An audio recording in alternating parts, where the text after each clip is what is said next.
Hello, and welcome back to another video. This is the 6th episode of story in which Naruto is grandson of Madara Uchiha. Naruto learns of this when his Sharingan activates. Let's see how Naruto Uzumaki Uchiha takes world by storm. After you've finished watching, please like, share, and subscribe to the channel.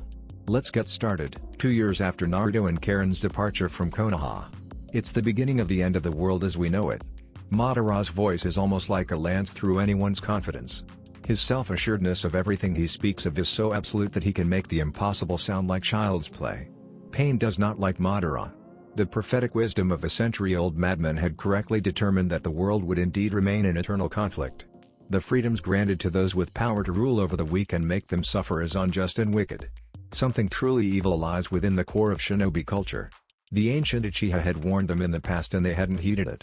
Yahiko's death was an inevitable happening if they'd continued to chase Jiraiya's pretty words of peace, and they'd fallen into it foolishly. Yahiko's dream lives on, but it has shed the weakness bound to it by the philosophy of peace through understanding. The Shinobi world would never truly be free from endless hatred unless ruled with a fist and will so mighty that even a god could not twist fate to change it. Pain hates Madara for planting the seeds of this mess within him. He hates how right the man has always been. He despises him for dragging him away from his ideals and showing him the dark truth of the world. Pain's mind has been irreparably changed and he knows it, but can't for the life of him see what was ever good about what they'd been trying to do so many years ago. But a god in the making cannot falter. It is far too late to whimsically think that perhaps there is a good in people that can be used to bring peace. There will always be evil souls that cannot accept transcend their desire forevermore. He is a fledgling god. He has not come into his own power yet. That is the only reason that Madara still secretly has the reins. Pain is but a child compared to the legendary prowess of a virtually mythical warlord. But it wouldn't last forever, and soon Madara would understand that things will go the way that the god of pain desires them to.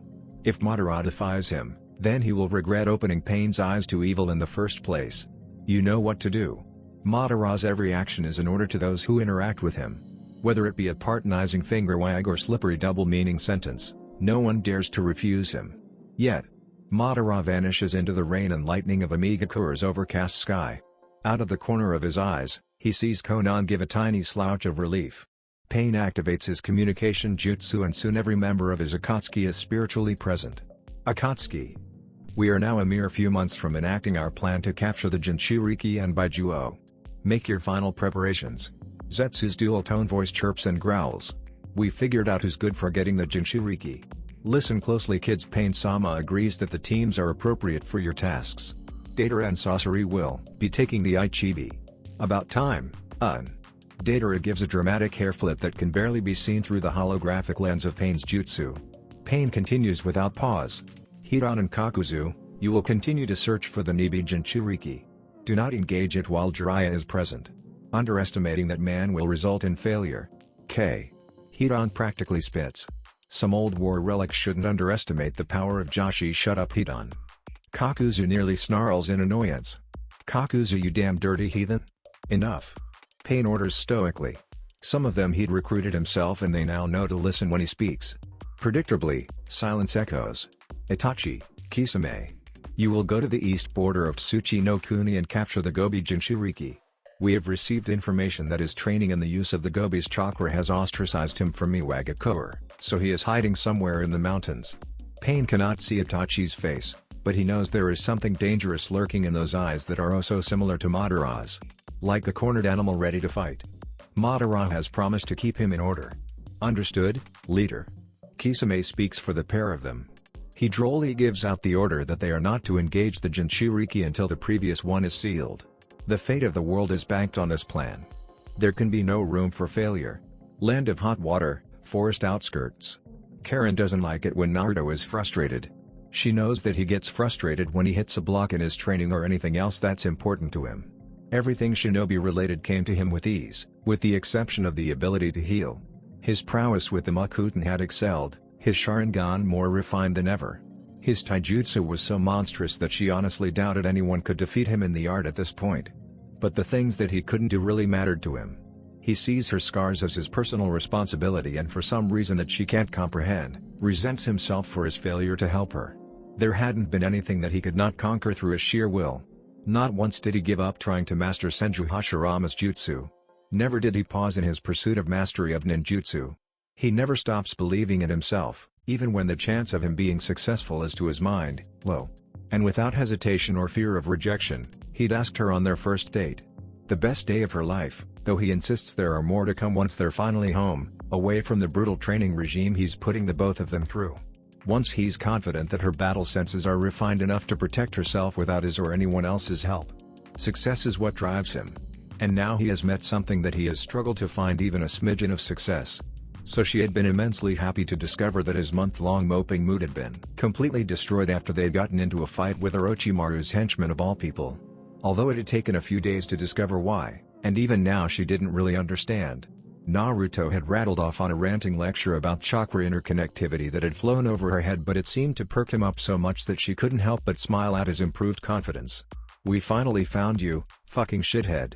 The absolutely lovely and polite pinkish red-haired girl. "Unfortunately you're too late to receive an autograph," Naruto drolls boredly. "Please refrain from using expletives, my interviewer won't be able to record the contents of our conversation." He gestures to Karen, who rolls her eyes at him winding up his opponents like usual. "Very funny, dickhead." Karen inspects the girl. Well, old enough to nearly be an adult at least. Her chakra is almost poisoned. Threaded together with a vile entity similar to the other three chakra signatures dotted around them. Their chakra writhes in synchronized restlessness, not battling its hosts as much as tempting them. As if the chakra is whispering to them, begging them to let it take control. The face of this girl is as restless as this chakra. Dark bags under her eyes, her greasy hair led Karen to believe that she doesn't take much time to take care of herself. Cracked, pale lips and numerous creases on her skin are just a few features that make her look deprived of the self-help that she looks like she needs. And she's twitchy. Although that could be a side effect of finding Naruto, a chakra monster in human skin. Orochimaru's pets, Naruto drones without care. "I suppose it makes sense that you were looking for me. Your owner is too scared of Jiraiya and the Nibi to go after Sasuke, so he thinks that I will be a suitable replacement for his perverse goals." The gunbai strapped to his back clinks slightly, tied to his back around his waist with white fabric attached to the hilt. Although I suppose that as weak, pathetic and sniveling he is, of course he will seek out my power. He has a long history of failure, and I'll be glad to give him his last. His taunting has a predictable effect on the rabid and unprofessional strike team. Two more equally gruesome-looking men leap out of the trees and the third remains up in the trees. Deathly pale skin and sickly appearances are a bounty, but their demeanor is self-assured. They are truly delusional to think that they might be capable of defeating Naruto. But there's an unusual synergy between their chakra, and Naruto is seemingly curious. "I'll give you some space." Karen leans up and pecks her enormously tall boyfriend on the cheek. "Don't take too long, I'm getting hungry." She vanishes from sight, leaving only a small pile of leaves floating peacefully to the ground. And a gigantic arrow where she'd been standing. "She's getting quite adept with my substitution jutsu," Naruto comments, seemingly to himself. He inspects the arrow briefly and sees that it had some impressive velocity to bury itself nearly completely into the earth and leave a web of cracks. A song on a flute begins to play out and Naruto feels the chakra trying to manipulate his own. He finds some amusement in it. Such weaklings wouldn't be capable of affecting his chakra, not when he has finally perfected his control of it. Naruto leaps back into the air, deftly jumping over the tall orange-haired one as he tries to take a shot at him from behind. "It might take more than that to catch me." Naruto's mocking rendition of an encouraging tone resounds loudly. With his refined sense, he ducks under another arrow. "That was close." The smile in his voice is equally clear. "Just fucking transform already." The redhead screams at all of them. Without a hand seal or cue, the sound four are engulfed by the vile chakra produced from the joie. Their physical transformation is something fascinating, but more so is that they seem to be drawing strength from each other as well. Their chakra resonates, not unlike his and Karen's do when they're in a good mood and in close contact with each other. It is a phenomena that Naruto had originally chalked up to the natural resonance between them because of their Uzumaki lineage. But these shinobi are making him think that there might be more to it than that if they can artificially extend a bond to people of completely different blood and chakra types. Orochimaru's Junjutsu. I finally get to see it in action. Doten Kekai, Dorodomu Earth Release Barrier, Earth Prison Dome. A two-story high earthen dome forms around Naruto, dense and blocking out all sunlight. He feels the tug on his chakra, trying to drain it from him. Ghostly and demonic phantom worm-like creatures sprout out of the ground. The many mouths bite at Naruto and he feels no pain, but notices that they attempt to grab his chakra and pull it out more viciously than the Earth Dome is. He smiles, understanding their little game. Drain him of chakra to make it an easy capture, but they should be fully aware that they would need to come at him with intent to kill if they want him brought to Orochimaru. The snake should have come himself. He might put up a fight before Naruto skins him alive. Naruto uses only his willpower to drag his chakra back into himself. Something like this is juvenile compared to the powers of the Rinnegan, his current goal to awaken. He sinks into the ground like it's not even there. The four on the outside observe the dome impatiently. "It's not working," Jirobo mutters, hands buried in the dome. "He's not giving up a drop. Let us in, Jirobo. He can't fight us and hold on to his chakra." Sakan stands ready, now separated from Ukon and both in their fully transformed states. Sakan and Ukon run into the barrier of earth and it lets them slip in. Unknown to them, Naruto observes this interaction and how the jutsu didn't need to be deactivated in order to let in the similar chakra wielders. The inside is pitch black, but the twins' experimentally enhanced eyes allow them some clarity. Not that it did them any good seeing as Naruto isn't in the damn dome. Kidomaru is still perched in the tree when Naruto's head rises out of the branch. He doesn't have a moment to speak when Naruto's Sharingan forces him to stop. Sharingan, Fusikoe malfeasance. Kidomaru tries to scream out to them and protect them, but the arrow fires at Tuya before he can muster any control over himself. But as it turned out, he didn't need to. Tuya was already sending her Doki summons his way as soon as he was put under the Genjutsu. Not only that, but the rest of the team launches into action too. The barrier falls and they all converge on his location. Naruto is now more curious than ever. "I'm positive that they couldn't all have sensed me in the tree. This is just a tiny Makuten bunchine." He lets the Doki shatter his wood clone and observes silently, close but with his chakra clamped down completely. "They have no idea that I'm here, so they don't have any sensory prowess that goes beyond feeling my chakra. Naruto assesses their tactics. But as soon as I put the archer in a genjutsu, they all knew where I was." Naruto places a hand on the branch he's standing on and subtly moves some chakra onto the redhead's foot. A small stick pokes at her foot, unnoticeable to anyone but her, but the archer is leaping away before the girl is. Does their curse mark make them have some kind of chakra hive mind? It could be plausible. The marks all emit the same chakra but take unique transformations tailored to its bearer's chakra nature, manifesting as a variety of body morphing. None of them have the same horns, skin tone and strange marks. But Naruto doesn't know of any chakra besides a Baiju's that can not only serve as an extrasensory connection between a number of skilled shinobi but also physically transform them. And he knows for a fact that this strange and powerful chakra is not that of any Baijuo. Theoretically, he could apply this knowledge in his attempts to heal Karen's scars. By resonating his chakra with hers, he might be able to take advantage of her own special chakra and force it to heal her on his behalf. A union between their chakra could share the qualities of it. Of course, his chakra would completely swamp hers, but the theory is there for him to attempt. Now, if only he can figure out what this strange chakra coming from the shinobi is. There is a tinge of Orochimaru's foulness in there, but it mostly seems to be some kind of augmentation that boosts the power of its wielder. The sound four are jittering on the spot, always in motion or using ninjutsu or genjutsu. Like they're afraid to stand still. Well, Naruto just so happens to have the tools required to test them. He grabs his gun by channeling sharp wind chakra to its edge and gives one wide swing. The sound four have a mere second before a colossal gale of wind erupts from behind the trees. A wide net of wind chakra spreads outwardly with tangible blades wisping around in it erratically. Tuya is hit first. Her flute shreds into pieces while tree trunks and branches are sent flying at her. The concussive force blasts her away and she receives deep cuts on her enhanced skin before she can get out of the cone of effect. Kidomaru tries webbing himself too, but it proves ineffective against the gale. Jirobo proves to be the best at blocking it, creating a thick earthen wall that the razor wind only cuts through so much before being halted. The conjoined twins in the ground merge, and while they're cut up the most, it's what happens next that gives Naruto's theory more validity. He's gone again. "I can't feel him," Spider Guy reveals. He crafts a new flute from his hardened web with practiced ease and gives it to the bleeding redhead. Tuya barks out that she needs healing, and Naruto observes in fascination as Sakan and Ukon start healing themselves rapidly. The three other shinobi have no healing chakra nature. Naruto has discerned as much with his mind's eye of the Kagura, but they all start healing at exactly the same pace. "You four are quite interesting." Naruto's voice calls out to them, hidden under the debris of trees made by the veritable typhoon. "Come out and fight us fair and square, you cocksucker." Tuya screams at him. "Be careful what you wish for. This is your chance to flee and live another day. I can't guarantee that I won't kill you once you're at my feet and defeated. Naruto would kill them of course, but he can be merciful if they choose to leave of their own accord. Orochimaru-sama does not permit failure. Sakon and Ukon speak in eerie unison. What is Orochimaru compared to you? Naruto nearly coos to them.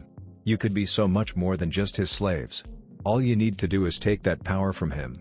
Think of a life without slavery, without the suffering he inflicts on all those who have the misfortune of being associated with him.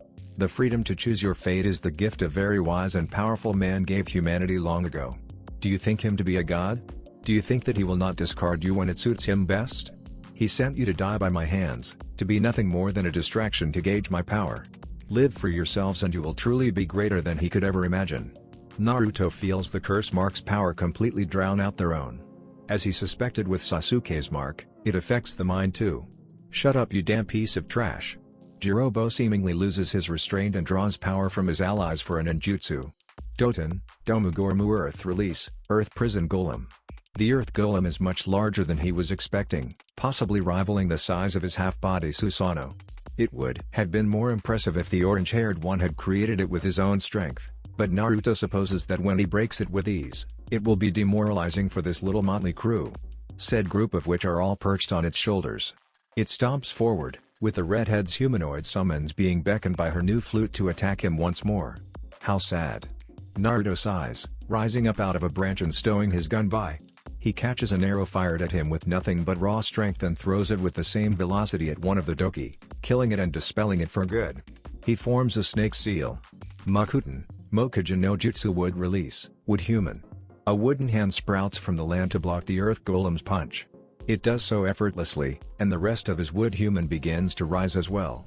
The chubby humanoid of wood is far wider and distinctly more muscular appearing than the Doton creation. Without pause, the wood creature crushes the earth with veritable ease. No one said that he could use the fucking Makuten. Naruto smiles at that. Of course no one did. But importantly, his wood human is unusually strong against the golem. In fact, it seems to be ravenously eating the chakra of the golem. He picks up the details with his Sharingan. The Mokujin's arm had grown ever so slightly and black leaves hung off of tiny twigs that Naruto knows that this jutsu doesn't create. Only two types of chakra interact with the Makuten this way. Naruto narrows his eyes. If it's not Baijuu chakra, then it must be. Orochimaru is nothing if not a skilled scientist, it seems. Naruto comments idly. But now that he knows the secret to the power of the curse mark, there's no point in leaving the slot alive. Bastardized Shinjutsu. All this time, this curse mark had been a fragment of Orochimaru's power and a weak, easy-to-produce Shinjutsu mode. That's why they resonate so well with each other, because they're all using the same pool of power. The curse mark seems to be designed to provide the benefits of Shinjutsu chakra to those without the capacity to learn through Sage mode. If he can discover the condition at which Sage chakra is normally absorbed, then he may just have a clue on how to finally learn how to use it for himself. The creepy jitters that the four are exuding may be the clue that he needs. Makuten, Mokuryu no Jutsu Wood Release, Wood Dragon. Using the terrain, Naruto forces the fallen trees to meld and become massive serpentine dragons and chase the Auto Shinobi around. He only manages to capture 2 Ya, but he calls that a success. The dragon returns to him, slithering up the Mokujin. The mouth of the dragon becomes a strong set of stalks to hold her completely still. No. Tuya screams and tries to flail, but Naruto only tightens its grip on her to prevent any movement at all. Tiny branches worm into her mouth and nostrils, even keeping her eyes clamped open to stop her from blinking. For a moment, she is completely still. Naruto keeps his Sharingan on her while the Mokujin bats away the other three's attempt to retrieve her, and in that moment he finally understands why his father didn't use Sage mode against Obito. Her Doki dispel instantly. She absorbs Shinjutsu chakra from nature and it proves too much for her weak body to contain. She turns to stone and dies. The resonation between the other three weakens. Naruto's wicked smile is one of a man who has apparently made the greatest discovery of his life. Tuya's stone statue is released by the wood and it collides with the ground, shattering into pieces. Jirobo, Kidomaru and Sakon/Ukon all give a final and insignificant stand against him. Without any further use of them, Naruto cuts them all but the big one down. You're too late. Jirobo reveals, curse mark receding as he spits out globs of blood. You'll cooperate with Orochimaru-sama whether you want to or not, I see. Naruto is unconcerned. So your owner wants to use Karen against me? He knows that I like to fight alone and thinks I'll give my body to him to save Karen. How naive do you think I am? I wouldn't have let Karen out of my sight if I didn't know she was capable of escaping. Naruto cleaves his head off with the wind-sharpened edge of his gunbai. Karen's face clearly shows her displeasure at the delay. Kabuto respectfully keeps his distance. Or rather, remains vigilant in case Naruto decides to end things quickly. Now, Uzumaki-chan. Orochimaru soothes. I'm sure that Naruto-kun will be happy to give me what I want in order to protect you. You're his one weakness, after all. Naruto's already got a girlfriend. Me.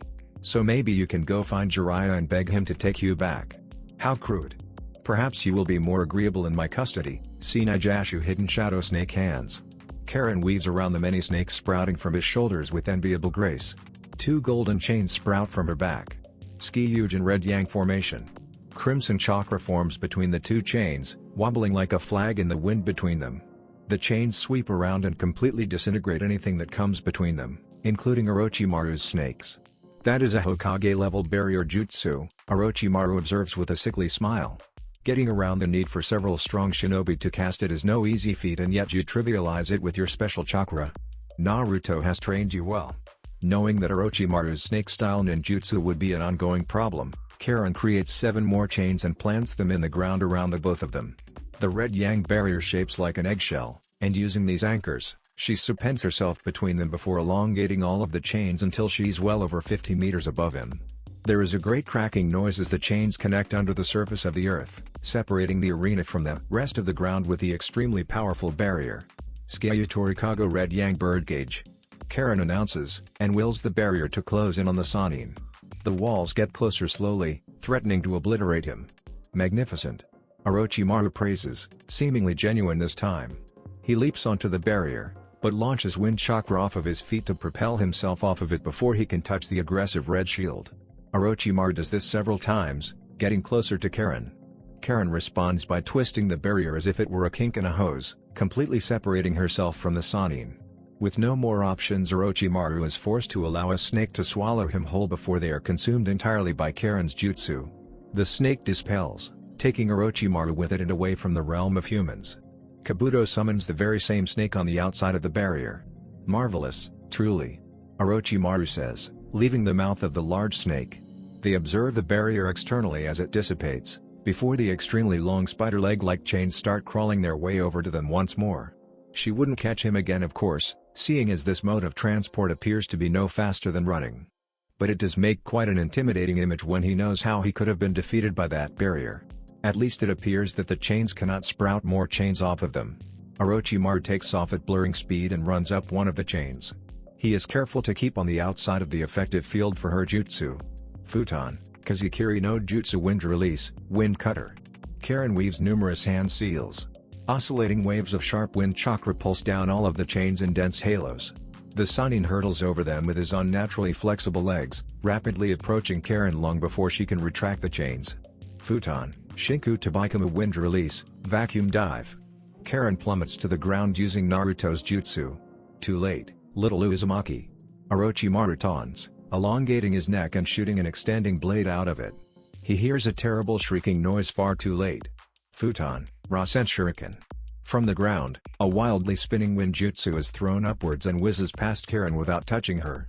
It detonates in the air and creates a massive ball of grinding and shredding wind chakra that Orochimaru simply cannot comprehend for the time being.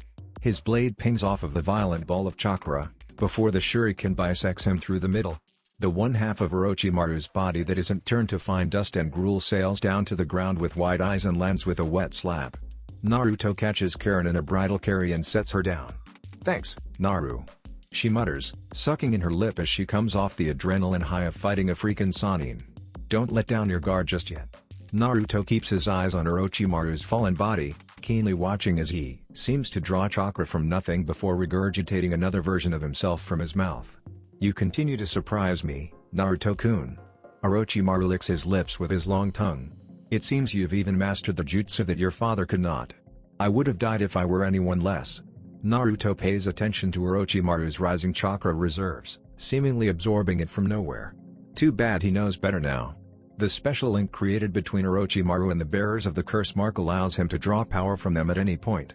It's not just a discount Sage Mode inducer, it's designed to provide aid to Orochimaru whenever he needs it. If there is synergy between bearers, then it stands to reason that Orochimaru can exploit it better than they can. Perhaps Naruto can exploit it if he has a chat with that Chunin exams proctor. No. It's time to end Orochimaru once and for all. For too long he has been free to cause trouble, and he will continue to be a nuisance if Naruto doesn't put him down now. Oh please. Naruto nearly rolls his eyes. Too late for flattery? Kukaku, Orochimaru asks audaciously with a chuckle. Naruto punches the ground, shattering it open with barely any warning.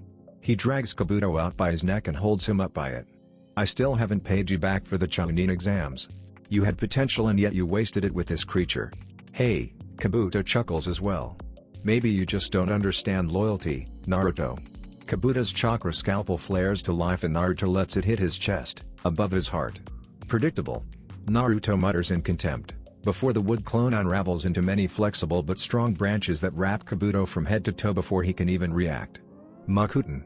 Orochimaru exclaims in excitement. He looks ready to froth at the mouth from the mere thought of possessing Naruto's body. A light blue sword erupts out of the ground and skewers Orochimaru. He vomits himself out of his own mouth again, drawing power from the other curse mark bearers across the world. Finally understanding that Naruto is not to be taken lightly, Orochimaru kicks things off. Mandara no Jin formation of 10,000 snakes. True to its name, thousands of snakes appear from Orochimaru's mouth, seemingly replicating and surrounding him. Naruto rises up out of the ground, half-body Susanoo armed. Get going, Karen. Right. Karen dashes off at full speed as opposed to the leisurely walk that got her entangled in a fight. Naruto considers his course of action. He places his hands in another snake seal. Makuten Bunshine, two of his own head appear out of his broad shoulders, each with a matching pair of arms. Snakes slam ineffectually against his Susanoo but still try to slither underneath. Each head and pair of arms weaves a horse seal and lets chakra flow to their lungs and throat. Kaden, Gokumeki Aku Fire Release, Great Fire Annihilation. 3 great walls of flame blot out any further attack against his Susanoo, but while the visibility is low, Orochimaru has taken his opportunity to ramp things up even further. Naruto reabsorbs his wood clone appendages and braces for impact from a large purple snake summon, Manda. Summoning me for one measly brat, you're pathetic, Orochimaru. Manda chastises viciously. He is no ordinary child. The Sani narrows his eyes. Naruto smirks. Maybe Orochimaru can provide some kind of ample challenge after all. In Kanehagakour, Hokage Tower meeting room. A small assembly of Jounin are discussing the next Chunin exams. Everything had been proceeding fairly normally until out of nowhere, one Mitarashi Anko started howling in pain and grasping her neck. She's dry retching and crying by the time everyone in the room comprehends what's happening. Mitarashi.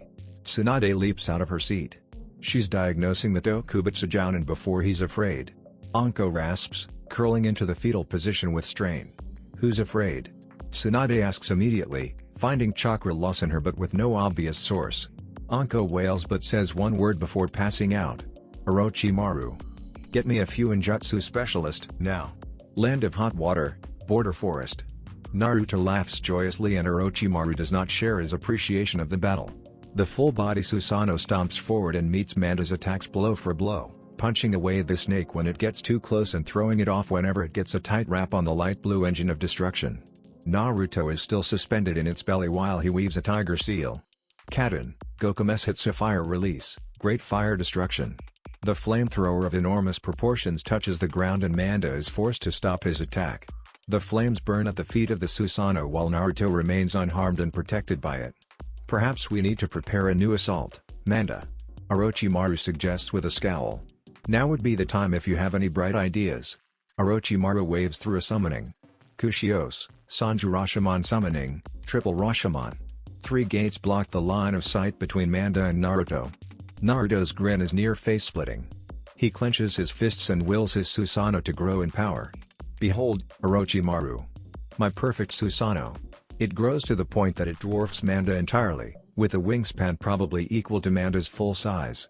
Naruto rises up to the jewel on its head and unleashes a swing of unparalleled destruction. It smashes through the Rashomon with ease, but the concussive damage alone is surprisingly not enough to stop Orochimaru's creative collaboration in jutsu. A giant sword of Kusanagi sprouts from Manda's mouth, begotten by the same principles that he used to abuse the bond between his subordinates. Naruto bats it away with the left arm of the Susanoo, but the Kusanagi shrinks instantly and spears out again. "Show me what a master of snake-style ninjutsu can do," Naruto shouts. Another snake seal forms from his hands. "He's toying with me." Orochimaru sneers hatefully, feeling fear for the first time since Tsunade had foiled his plans 3 years ago. Makuten, Jukai Kauten would release, deep forest emergence. Innumerable massive roots form a bowl under Manda, lifting him up to the eye level of Naruto's Susanoo. Manda tries to dive off the cradle of roots, but Naruto quickly draws his other blade and sends another wave of cutting force. The snake sumon's head falls to the ground before its entire body dispels. Orochimaru decides now is a good time to disengage.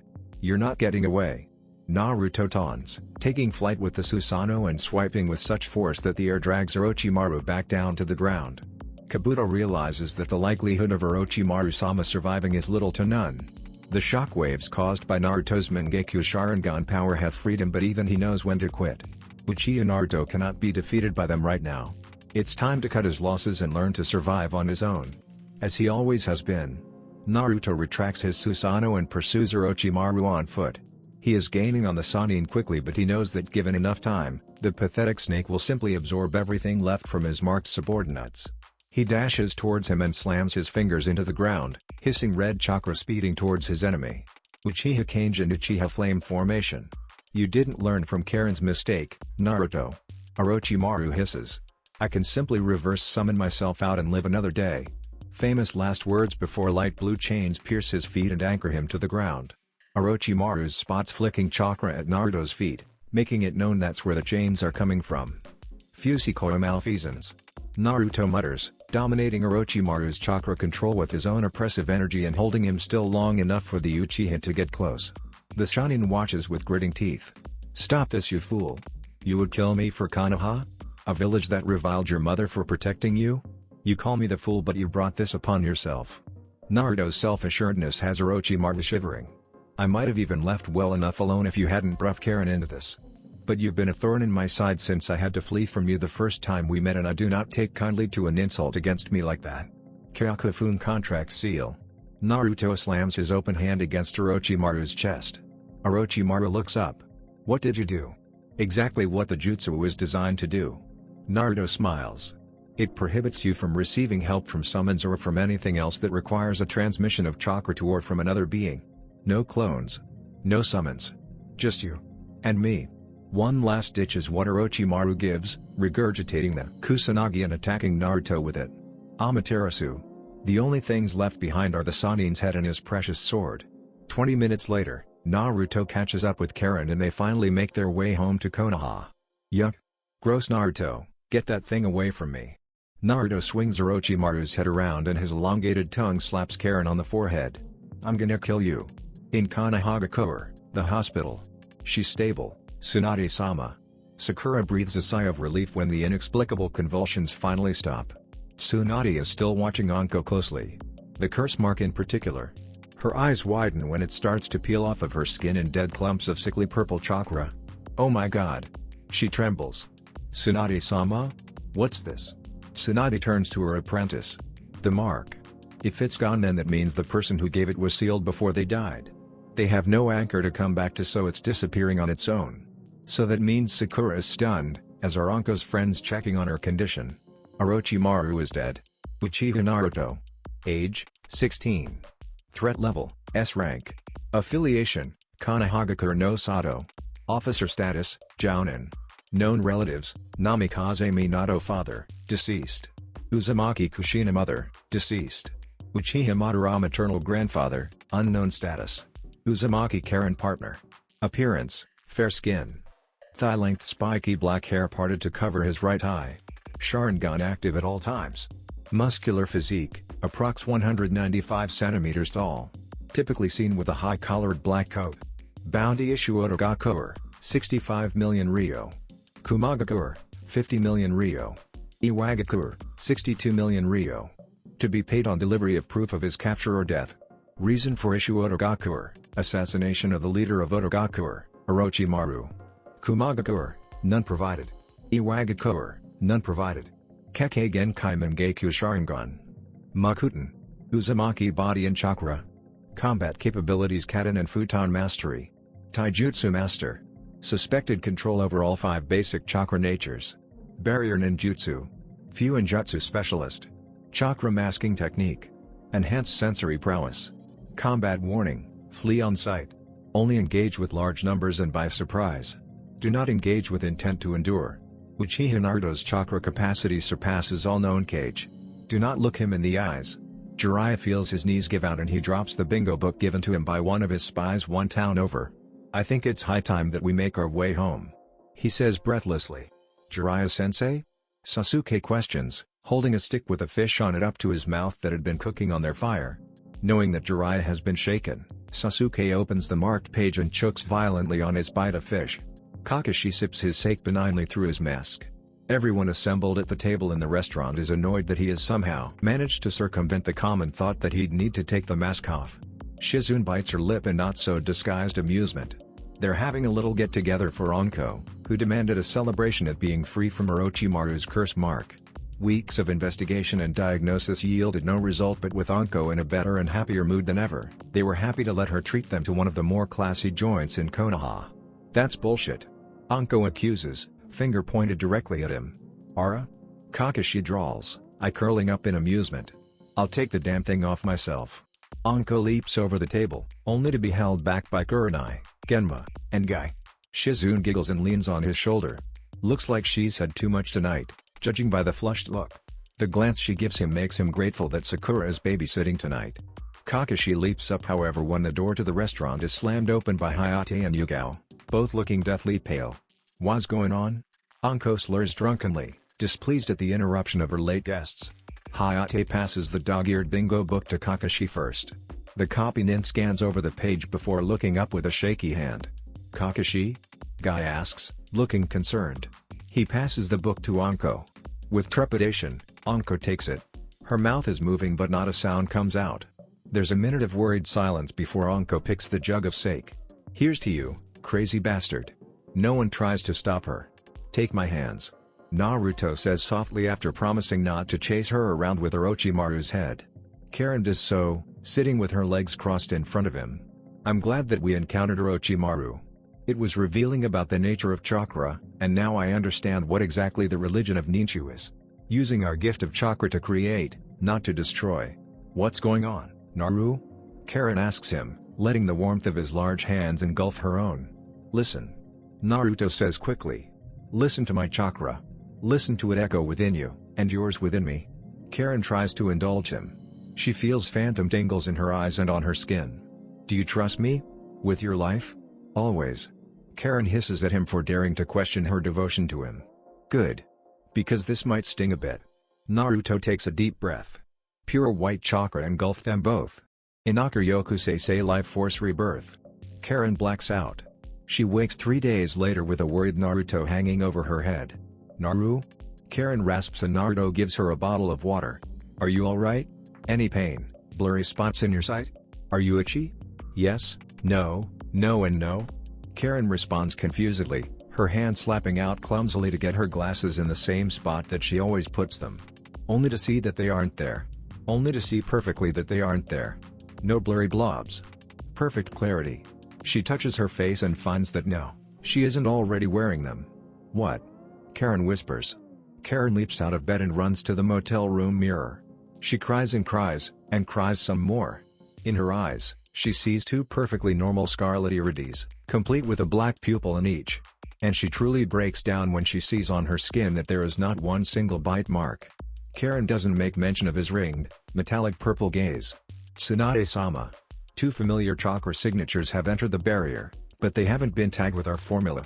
The head of the sensor division presents his findings to Tsunade. Description? Tsunade asks, obviously not wanting to act hastily if they're just 2 returning shinobi that haven't been exposed to the new detection barrier yet. This is usually the case, but given the infiltration by the Akatsuki 2 years ago, she needs to review any intel and ensure that no one is at risk. We believe that they may be Jiraiya-sama and Uchiha Sasuke. Both have large chakra reserves, and one of them has a powerful seal inscribed on them. The division head pulls up a scroll report, showing a rough copy of the 8 trigram seal that had been used to contain the Nibi. He pulls up a second scroll, showing a number of generic seals used to contain items. One of which is labeled research. Tsunade's brow twitches nearly unnoticeable, but she smiles slightly. Alright, send in one team of Anbu and make them report to the sensor division first so they can get tagged with the passphrase. I'll meet them there. Understood. The division head dips his head and makes a hasty exit. Tsunade pretends that she's not relishing the opportunity to get up and stretch her legs as she meanders out of the tower. She leaves the menial work to her vetted subordinates. Besides, she deserves a break. Being a Hokage is mentally exhausting. As she walks through the streets of Konoha on a slow trek to the sensory headquarters, she dips her head politely from under her customary Hokage hat at each of the bowing greetings she gets from shinobi and civilians alike. Although the flattering feeling she once felt from such respect has dimmed somewhat, she often feels that she is alone in her desire to see the village truly thrive in this cold world of shinobi. Very few people openly admit their desire to become Hokage, with the vast majority of them being children who ultimately grow out of that goal or come to a realization that they aren't fit for the position. Through pressure from their peers and wavering faith in themselves to become one of the greats of Konoha, many often surrender their desire to become Hokage and chase other pursuits that hold significant meaning to them. She does not revile those choices. It does take a special kind of person to become Hokage, but she often wonders if the coming storms will forge a new soul worthy of becoming Hokage in time. Life has taught her that the unexpected can often wreak havoc in the village, and sometimes the lessons that those tumultuous moments create are not learned as well as they should be. But someday, she wouldn't be here to lead the village anymore, and Konoha would need someone to replace her when that day comes. In conflict, people can truly define themselves and their desires. Chasing after the position of Hokage is more meaningful when a person knows why they're doing it, and what purpose they're doing it for. It's easy for a young shinobi to scream to anyone that will hear them that they will become Hokage, the most recognized face in the village. But those who truly believe themselves when they say it's worth chasing for the result, are few and far in between. Those who see that shinobi conflict is centered on the concept of war and other such conflicts, understand that a Hokage is a status in the village that comes with a weight that is more than being a politician. It is to be a breed above the rest, to be someone who will meet the conflict head-on instead of letting it sweep them away. Konoha citizens often see being a shinobi as a job title, one that is deep-seated in their lifestyle, but merely a way to pay the bills and feed their kids at the end of the day. Right now, there are only so many people in Konoha that might be willing to replace her when the day comes. Two of which are Uchiha. The sheer drive in Naruto and Sasuke is something that hasn't been seen in about 20 years. Namikaze Minato and Uchiha Fugaku being the two who came before, and Tsunade doesn't miss the peculiar irony about that. One being a Hokage and the other being a candidate for it. She sees a lot of their fathers in those boys, both in wisdom and in strength. Naruto's strength certainly surpasses her own at this point, and he is young enough to lead a fulfilling term as Hokage. He's regarded as a hero by the younger generation for his instrumental place in stopping many of the casualties in the Otokumo invasion, as well as his rescue of the academy students during Itachi and Kisame's infiltration. And now that word is spreading around the village of his battle against Orochimaru, he is beginning to grasp the legend status in the village. If strength alone were enough, he'd be Hokage already. But ever persisting, the wiser ones of her council question his actual loyalty to the village. The public adores him, he is a man with his heart set on his family and his own life, just like them. A champion of the people. Politicians are not so admiring. Kushina had been reviled for a short few years before everyone began to move on with their lives. Uchiha Naruto does not seem like a forgetful person, so it would take time to truly gauge how he feels about the older generations which he would also be charged with protecting as a Hokage. He has displayed wisdom in his acceptance of the importance of conflict in human growth, and he has the strength to take the title, but his reactions to the villagers as a whole is still largely unknown. He is a man who cares about himself and his family, and that is all. Time may teach him to love Konoha, but that is a big if. Sasuke on the other hand is steadfastly loyal to Konoha, even willing to butt heads with Naruto about his suspect behavior. His love for the village has so far been unquestioned. His will to succeed and excel may match Naruto's, albeit with less potential than his clanmate. But that hardliner attitude only inspired faith in those who are equally devoted to Konoha, and it would be harder for him to garner the support of the general populace. But an Uchiha's love can turn to even greater hate, and the higher-ups don't like the idea of an Uchiha holding the reins when something catastrophic happens to their mind. If he ever finds out the truth about Itachi, perhaps she's being too hasty. Selecting an appropriate Hokage takes time, and the Uchiha remaining are quite young. There are a few people who can replace her in the worst-case scenario. Kakashi could ultimately do it if he works hard enough, and Jiraiya, for all of his licentious behavior, is strong and wise enough too. Might Guy would honestly be her next choice. She has unwavering faith in his loyalty to Konoha, despite his eccentricities. As for Sakura, well, it's far too early to tell. She is principally too naive, for now. Tsunade shakes off the weary feeling and takes the Starwell into the Sensor Division headquarters. Tsunade Heim. Jiraiya cries out before she can even tell where he is. She is glumped as he falls down from his hiding spot on the ceiling, invisibility fading. Her brow twitches. I missed you. Jiraiya's overly dramatic fake sobs are like someone is dragging their nails on a chalkboard. She punches him into the ceiling and through the roof. The division gives her fearful looks and return to their work. It is then she spies the other one she'd been expecting. Taller and healthier than he was before. His hair looked much the same with the exception of the black ponytail at the back of his neck. A white Uchiha zip-up shirt with a blue and red crest on its back stands out in contrast to his dark hair. But his facial structure looks more like his father than his brother or mother, looking more masculine than before. He turns to face her after being branded with the invisible key to the new barrier. Tsunade-sama. Sasuke dips his head respectfully.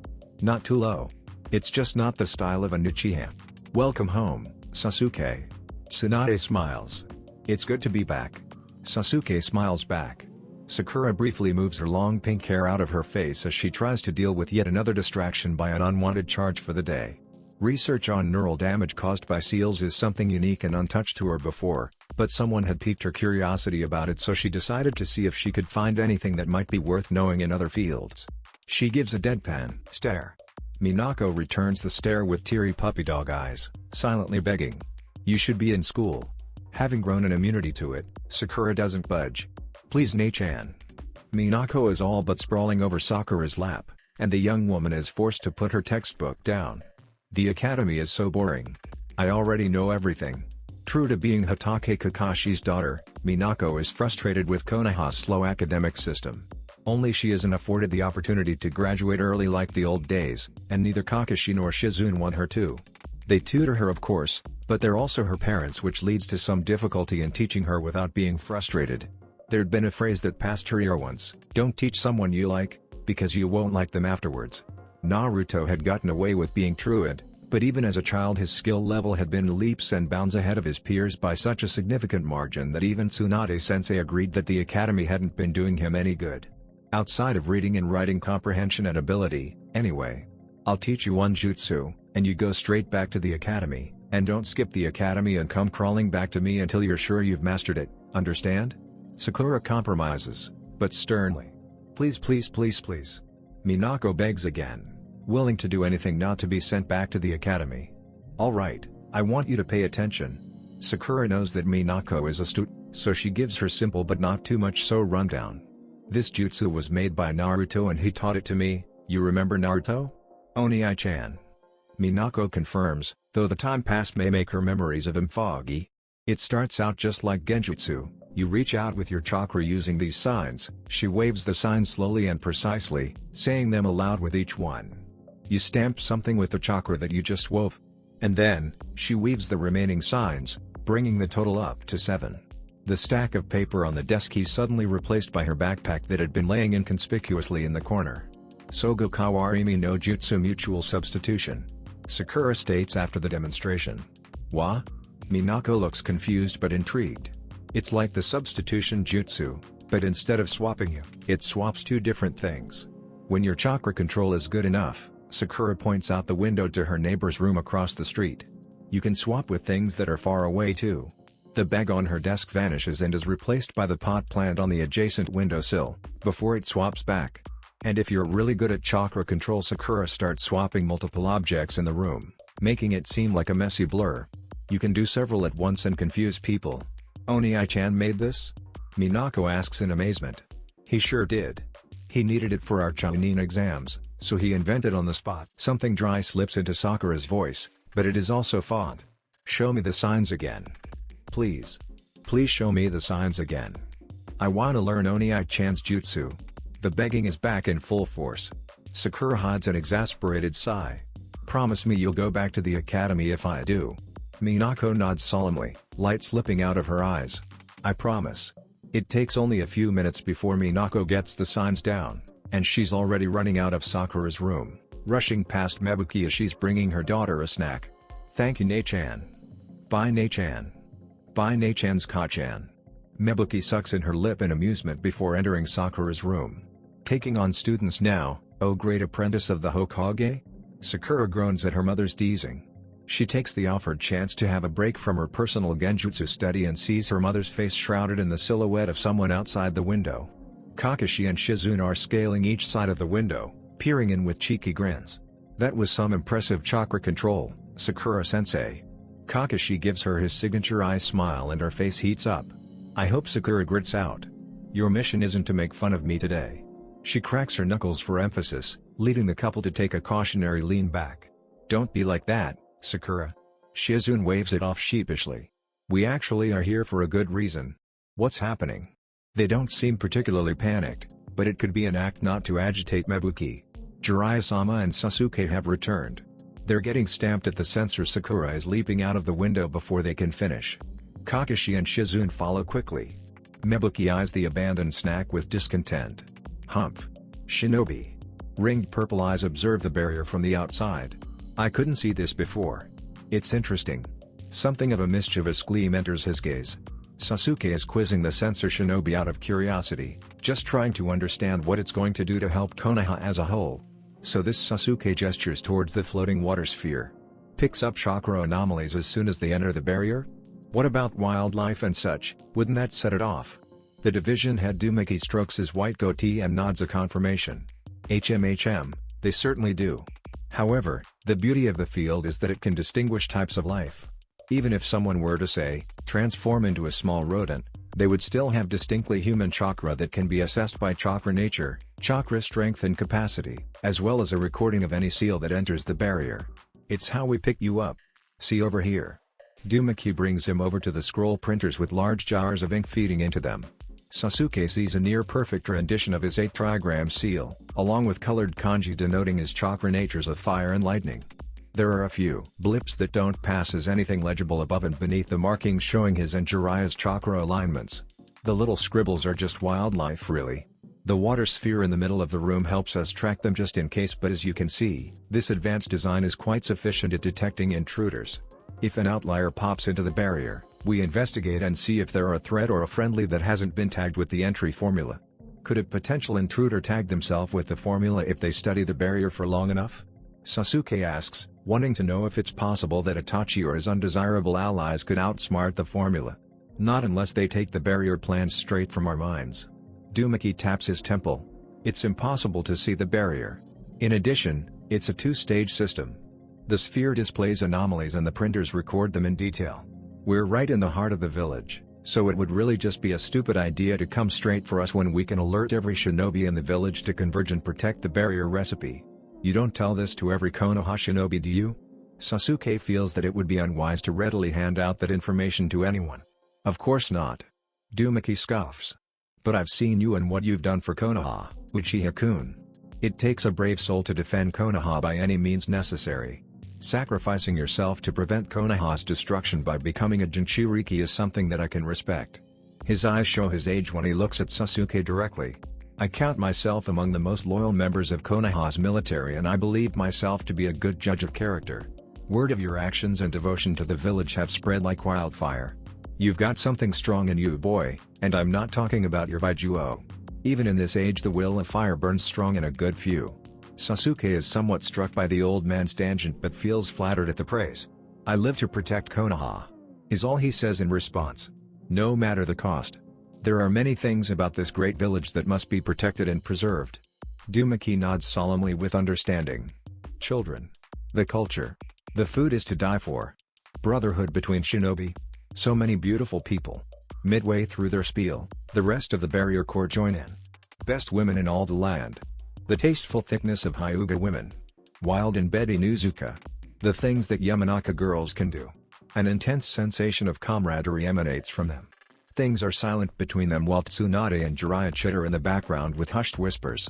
This would probably be one of the safest places to have a discussion about important village details in private, Sasuke thinks. His eyes are drawn back to the water sphere in the middle of the room with general fascination. Does it do this regularly? Sasuke observes a ballooning of the sphere on its equator, denoting where someone would be approaching on the main road. The three barrier shinobi all make exclamations of shock. What the hell is that? This chakra? I've never felt anything like this in my life. Maintain form. Uzumaki narrows his eyes, seemingly unnerved by the size of the anomaly.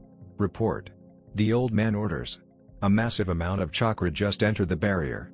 Sir, it's far stronger than even Tsunade-sama. Bring me the record reel. Jiraiya and Tsunade evidently hear the commotion and hastily make their way over to them. That's not possible. Uzumaki mutters in disbelief. Uzumaki dono? This prince says that the person who just entered the barrier possesses all 5 basic chakra natures. Many shinobi can use all 5 natures Uzumaki dono, but possessing an affinity to all 5? Uzumaki cuts off Jiraiya. Suddenly, the room appears as if the water sphere in the middle of it is collecting the light and everything darkens for a moment. The water sphere ripples from the middle, becoming purple with black rings and a pupil from which they ripple out from. It looks at them before everything in the room goes back to normal, including the sensor sphere. Jiraiya in particular seems struck by the pattern. Tsunade is not so easily thrown off. Anbu. Teams 5 through 7, all of you muster outside of the main gate. Jiraiya, let's go meet whoever this is. Tsunade-sama, they just tagged themselves. Uzumaki calls out, seeing that the sensing sphere has returned to its normal shape and the recorder isn't picking up anything else from the intruder. Impossible, huh? Sasuke murmurs, thinking that he might just know what's going on. Naruto withdraws his fingers from over his right eye. Sasuke has grown quite a bit. He comments. This Rinnegan stuff is going to your head. Precious Karen, always there to set him straight. Or so she thinks. He gives her ass a light slap. You perv. Karen tries to use her body weight to push him over, rather ineffectually. Naruto hides a smile. He doesn't need to tell her that he just placed the barrier passcode on her right cheek. Though nobody without the Rinnegan would be able to see it. What can I say? My girlfriend's hot. And don't you dare forget it. What's going on? Sakura asks, seeing the rush of Anbu towards the main gate. Something big is happening. Do you think it could be Akatsuki? Shizune looks toward her husband, eyes darting toward the academy. Possible. Sakura, let's go. Shizune, Kakashi switches to captain mode before being cut off. I know. Shizune immediately leaps away, heading straight to the academy to make sure Minako is safe. Sakura and Kakashi leap to the rooftops to begin a fast dash to the gate. Do you think that they know Sasuke came back today? It might not be the Akatsuki at all. Sakura, keep a level head. Hi, sensei. But what could spook the barrier core into sending all these Anbu? Naruto juggles Orochimaru's head between his hands, but at least it's concealed in a bag and Karen doesn't have to fear him for trying to chase her around with it. Do you think they'll let me keep this when I cash in his bounty? Naruto asks and Karen feels only disbelief. Why the hell would you want to keep it? Karen knows that Naruto can be ridiculously obtuse about stupid things, but for what possible purpose could he need Orochimaru's head? Well, I was thinking we could get it taxidermied and put it up in the living room. Karen holds her hands over her ears. Soon enough, they see Konoha's massive walls pop up from the horizon. The village is bright and not a cloud is in sight, and the familiar flutter of activity begins to reach their ears. Minako is at the academy. Naruto smiles wistfully after his long-range sensing surveys the village. I've missed out on quite a bit, but it's good to be back. I have a lot to do. Karen is glad that there might be a chance for respite. Naruto is a brutal and controlling teacher. She knows it's for the best, but 2 years straight of training has left her wanting to indulge in the simpler things. She is startled when 2 sets of arms sprout out from Naruto's shoulders, reaching out from the high collar of his coat. Didn't mean to do that. How do I put these back in? Karen is done trying to figure out all the crazy shit that his Rinnegan can do.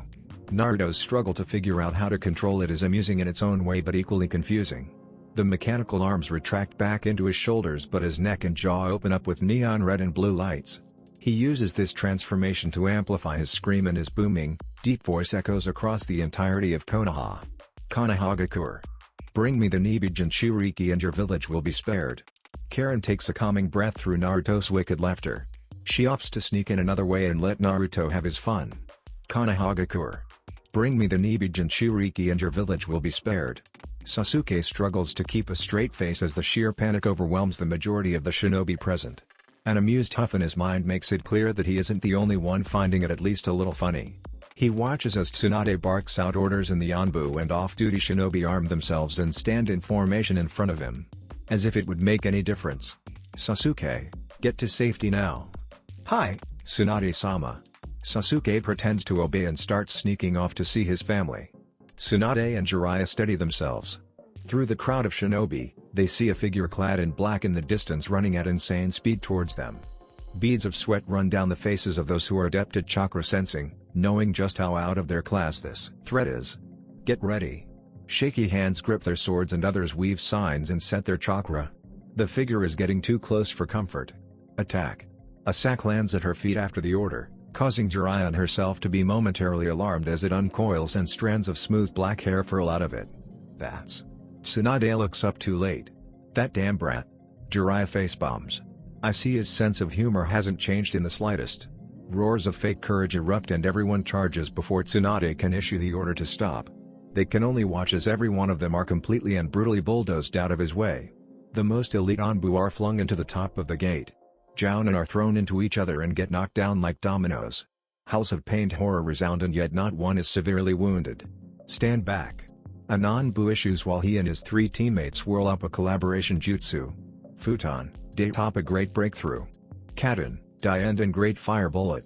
Naruto raises an arm while still moving into the village and the wind-enhanced fireball impacts with a translucent shield that absorbs the entirety of it. A pair of arms erupt out of the ground and try to catch his legs. Naruto takes one longer stride and stomps the ground, likely smashing his foot into the head of whoever just tried to grab him. Sorry, Kakashi. Naruto's voice is unapologetic, which annoys Tsunade even more. Her fists clench angrily and she decides to teach this brat a lesson for messing with her and her shinobi. Tsunade-sama. Sakura lands next to her. You're here, good. We're going for the student-teacher punch. Tsunade knows that her beloved apprentice will be more useful if she doesn't know who exactly she's attacking. Tsunade. Jiraiya is on the side of caution. This might not be a good idea. Naruto is still a blur of motion, too quick for even their trained eyes to see his face and eyes. All they can really see is his hair billowing behind him in the rush. Let's go. Tsunade and Sakura make a synchronized attack, both putting all their might into a combined blow that would leave that moron licking his wounds for the rest of his damn life. Kya. Naruto pulls out his gunbai at the last second and blocks all of the impressive kinetic energy they could muster. It gains a slight wide glow from the wind chakra emanating from it. The gunbai dips slightly, letting him view his assailants in the eyes. Sakura's arm slackens. Naruto? He smirks. Uchiha Uchiha return. There is a foreboding pause before the gunbai's stored energy hurls them away, down the street and into the village while they tumble and flail. Did you really have to? Jiraiya asks weakly, predicting that Tsunade would vent that anger out on him at first opportunity. Naruto looks at him like he's the stupid one. The nerve. Kid is taking way too much after his mother. Stand down. Jiraiya orders the pursuing shinobi. He's an ally. Just tend to your bruises and go back to your posts. Jiraiya-sama? One brave female Chunin with her brown hair done in buns looks towards the threat on behalf of the man who'd just been made to look like academy students to a cage. She can only see his back, and is still poised to strike. Naruto actually looks faintly approving. Seems he appreciates someone who's willing to stand up after being beaten down and continue the fight. He turns to face her directly. Well done, Chunin. Naruto places his gunbai on his back. You've passed our assessment drill of Konoha's response time to a threat detected in the sensor division. Jiraiya looks in utter shock and disbelief at Naruto. How could he just straight-face lie after the shit he just pulled? What? Tenten looks up at him. Naruto-sama? That's right. Naruto's purple eyes are eerie and yet his face displays someone who is proud of her performance. Maddening. This operation was set up by our Hokage in order to prepare for a potential invasion by the Akatsuki once more. To make the drill seem more real, she asked me to come at you with force. I hope that you can understand, I don't want to be on anyone's bad side here. He finishes his little speech with a charming smile and Jiraiya can only watch in mystification as most of the shinobi and Anbu converge around him to listen. Of course Naruto-sama. Tenten straightens out, leaving Jiraiya gulping. You all did well. Naruto raises his voice. I do, however, hope that this experience has been revealing to all of you. The Akatsuki, or any enemy nation for that matter, will not be so merciful as to let you live as I did in a real invasion. We are no longer dealing with the likes of a pitiful skirmish as we saw 2 years ago and we must be prepared. Review yourselves now while you can because when an enemy with my kind of strength comes knocking on Konoha's gate, we'll all meet them with the full might of Konoha and the will of fire. Cheers and screams erupt. In the crowd, Kakashi's jaw hangs low.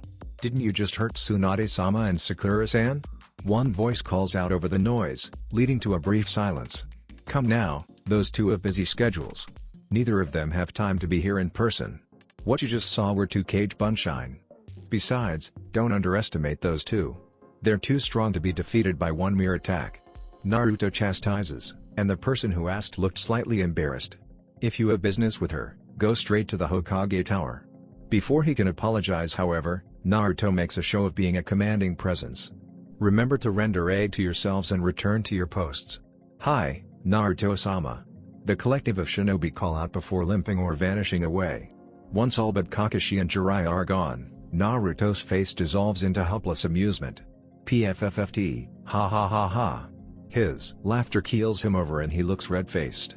It might have been enough to set them off into peals of laughter if his own weren't so scary. Tsunade and Sakura come out from behind the building that they'd hidden behind once Naruto started his speech of inspiring bullshittery, looking red-faced for another reason. The embarrassment is clearly too much to bear for them. Kakashi puts a hand on Naruto's shoulder and looks annoyed that he has to look up to his once shorter student and little brother figure. "One of these days, I'm going to strangle you to death." Naruto smirks. That day will never come. Kakashi's visible brow twitches, but before he can retort, Sakura hides the shame of being so utterly decimated and wraps her arms around Naruto, barely managing to wiggle her hands under the gun. "Bye. I missed you, you giant idiot," she whispers into him. She feels the rumbling of his chest from his cute, happy laugh. It's so much nicer to hear than the scary noises he'd made in the past.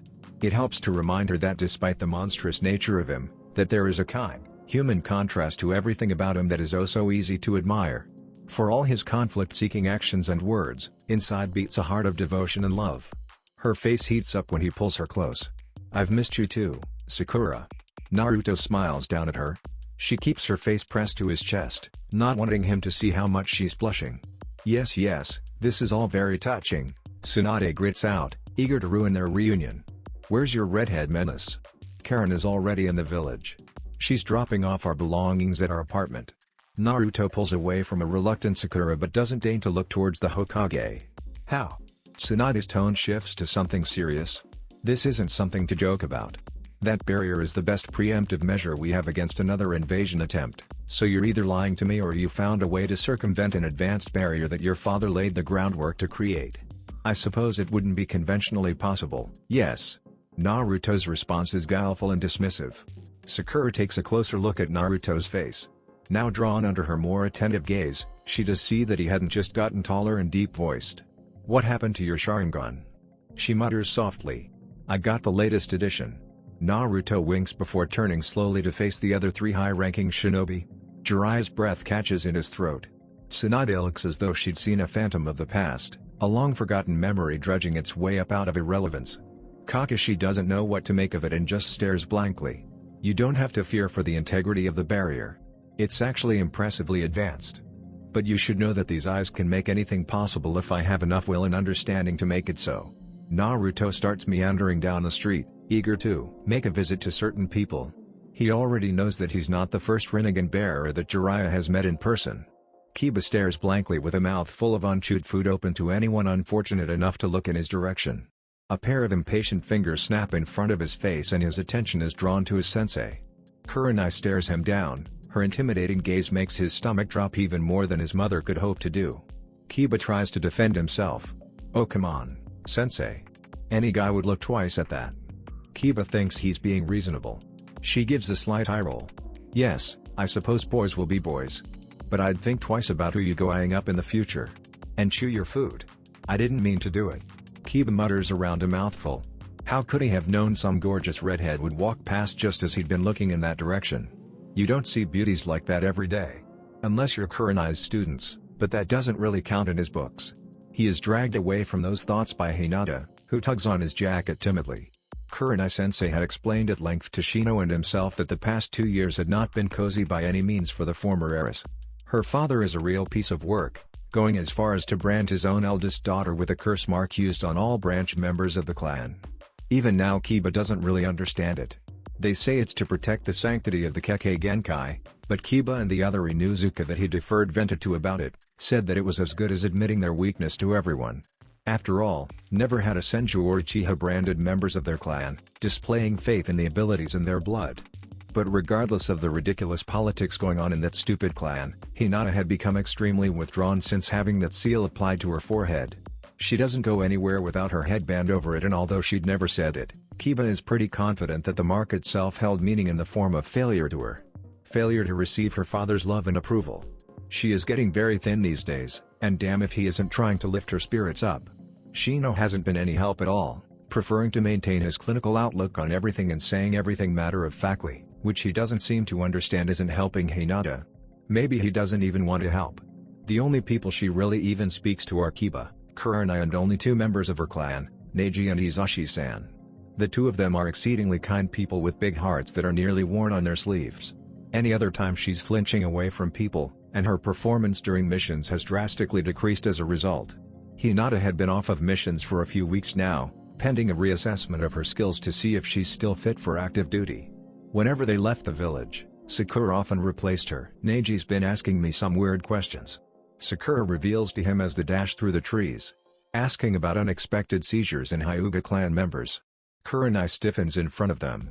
Well, I suppose he's just looking out for his clan. Neji's like that. Kiba dismisses it. Karen-san. Hinata whispers to him, always gloomy and fretful. And Naruto-sama. Must be back. Too. I'll be damned. Thought he'd never come home. Kiba sneakily drops a few pieces of meat onto Akamaru's feet, where the dog is not so discreet about chomping it up. The dry look Kurenai gives him is one of exasperation, but not dissuading at all. They had gotten closer as a team, so she's often willing to look the other way when he does something he shouldn't strictly be doing. In a restaurant at least, he probably shouldn't push his luck when they let him have his dog in here in the first place. But it's cruel to eat in front of a dog and not give him any of it. I wonder what he's been up to? Kiba ponders, holding another piece of meat up to Hinata's mouth. She really does need to eat more. Hinata blushes a little and shrinks into herself. But she still nibbles on the food presented to her, and Kiba counts that as a win. Naruto-sama has been training. Shino deigns to speak up, pointing out the obvious. Kiba withholds a sigh. Yeah, but I wonder how strong he's gotten. He was already pretty crazy when he was here before. Remember when he held up that lake above the academy? One of my clan's brats has a huge crush on him, and calls him her hero. Shino pulls out a small book from his pouch and opens it to an entry about Naruto. He is responsible for killing Orochimaru. Why are you carrying that around with you? Shino puts it away before Kurenai can reprimand him for talking about things like that while they're trying to bond as a team. His disconnectedness from them as a whole has been getting progressively worse, little by little each day. Kiba has been trying to hold them all together because it seems Kurenai-sensei is struggling to do so. Kiba idly wonders if it's the influence of that former Anbu Aburame who'd been reintroduced to the clan after the death of the traitorous Shimura Danzo. Keeping someone like that around kids doesn't seem like the best idea in the grand scheme of things unless your goal is to turn that child into someone like them. Maybe he's carrying around that bingo book in order to imitate Anbu, to try and become like them so that he could join them someday. He refrains from letting his inner frustration show. Never once did he think that he'd end up taking the responsibility of making sure that his team wouldn't disband, while also trying to prevent Hinata from sinking into despair any further and trying his best every day to train and study so that he could take the reins of his clan. As much as he doesn't want to admit it, Naruto and Sasuke had been role models to him over the past 2 years. Their relentless chasing of their dreams had been somewhat inspiring, as much as it made him feel inadequate for their progress compared to his own. But he is not them, and he is chasing his dreams as fast as his body will allow him to. Part of him guiltily thinks that Kurenai should be doing more for their team but stops it there. There's no point dwelling on those thoughts. As much as he likes the praise from Kurenai and his clan for his hard work, it still feels like he isn't afforded the time to chase more things that he would like to do. More mission variety, maybe learning things that Inuzuka don't typically delve into. Chatting up cute girls would be another priority. Here Hinata, one more. Kiba holds one last piece of meat up for her. She blushes again but does as she's told.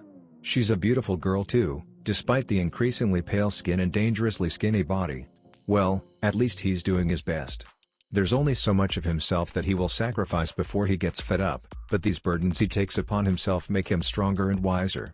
He'll surpass those who came before him in the Inuzuka clan, and he reluctantly accepts that the Uchiha were who inspired him to improve.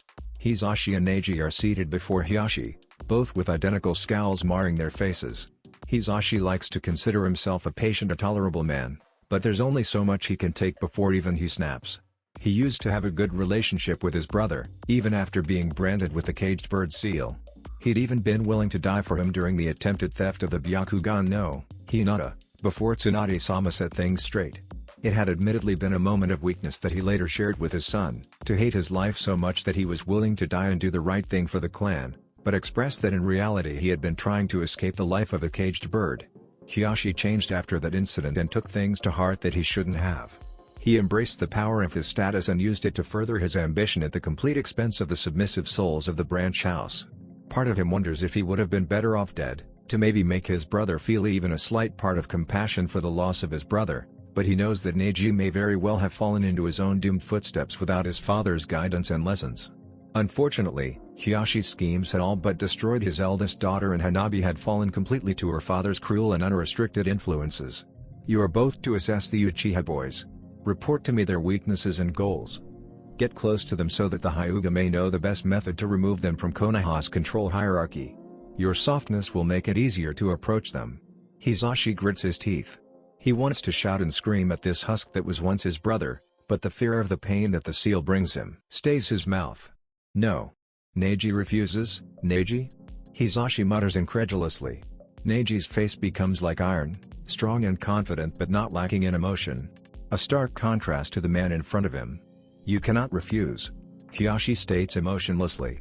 I can, and I have. I am not your slave to do with as you please. I refuse to be at the whims of a coward like you. Hisashi keeps his mouth shut, the lump in his throat growing in fear of his brother's imminent reaction. Then you are a dissident and of no use to the main house. Hisashi readies a hand sign. Brother, please no. Hisashi leaps to his feet, standing between Neji and Hisashi to try and deflect the ire to himself. Go ahead. Neji smiles with something cunning on his lips. Torture me. Kill me. Hisashi pauses with some confusion. Have you lost your will to live, my son? Hisashi's throat clumps up tightly. I find myself curious as to what excuse you'll give when I turn up at the hospital with neural damage or maybe even dead this time.